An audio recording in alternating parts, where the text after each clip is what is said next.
વડાલી તાલુકાના અનેક પ્રાથમિક કેન્દ્રોમાં ડોક્ટર જ નથી તેવા અહેવાલ સામે આવ્યા છે। થેરાસણા, ડુભાડા અને રેહડામાં પીએચસીમાં ડોક્ટર નહીં હોવાનું સામે આવ્યું છે। ડોક્ટરના અભાવે દર્દીઓને નથી મળતી સમયસર સારવાર। ડોક્ટરની કાયમી નિયુક્તિ ન કરાતા સ્થાનિકોમાં રોષ જોવા મળ્યો છે।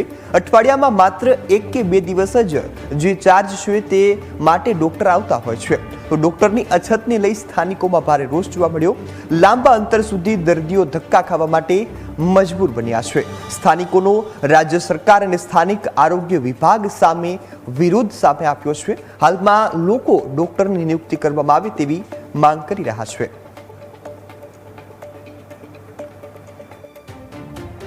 દવાખાનું ખર્ચ્યું છે અને કેટલાય ટાઈમથી ડૉક્ટર આવતા નથી અને હાજર રહેતા નથી। અમારા દર્દીઓને આ 42 ગામનું દવાખાનું છે, એટલે આ દવાખાનામાં કાયમી ડૉક્ટર અને કાયમી સગવડ મળી રહે એવી સરકારને વિનંતી અને આપ આગળ જાણ કરો એવી વિનંતી। ડોભાડા આરોગ્ય કેન્દ્રની અંદર છેલ્લા કેટલા સમયથી કાયમી ડૉક્ટર નથી।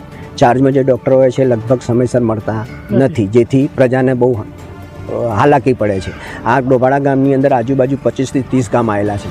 ત્યાંની પ્રજા સામાન્ય કંઈ પ્રોબ્લેમ હોય, બીમાર હોય, કોઈ મોટી બીમારી હોય, એના માટે આરોગ્ય કેન્દ્રમાં આવે, તે આરોગ્ય કેન્દ્રમાં ડૉક્ટર ન હોવાના કારણે એમને વધુમાં વધુ 20 થી 25 કિલોમીટર દૂર જઈને આ સેવાઓ મેળવવી પડે છે। ગામજનોની એ વિનંતી છે કે આ ગામની અંદર કાયમી મેડિકલ ઓફિસર મળી રહે। ડોભાડા આરોગ્ય કેન્દ્ર એ અહીંયા પૂર્ણ ભૌતિક રીતે એ સુવિધાપ્રદ છે, પરંતુ ડૉક્ટર ન હોવાથી એને સાચી સારવાર મળી શકતી નથી, જેથી અમારી લાગણી અને માગણી એ છે કે આવનારા સમયમાં પરમેનન્ટ ડૉક્ટર અને આ હોસ્પિટલ એ 24/7 થાય એવી અમારી અપેક્ષા છે, જેથી કરીને આ છેવાડાના માનવીને એ પૂરેપૂરી આરોગ્યની સુવિધા મળી રહે।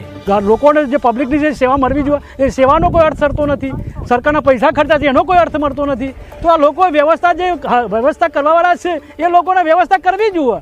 આગોતરા એ લોકોને બધું તૈયારી રાખવી જોઈએ કે ભાઈ આ ડૉક્ટર જાય છે તો બીજો ડૉક્ટર આવી જાય, આવી વ્યવસ્થા કરવી જોઈએ। ખાલી તો ખુરશીમાં બેસી રહેવાનો અર્થ ખરો? મોટા મોટા સાહેબો થઈને બેસી જાય શું અર્થ? એનો લોકોને સેવા મળતી નથી, સરકારના પૈસા ખર્ચેલા છે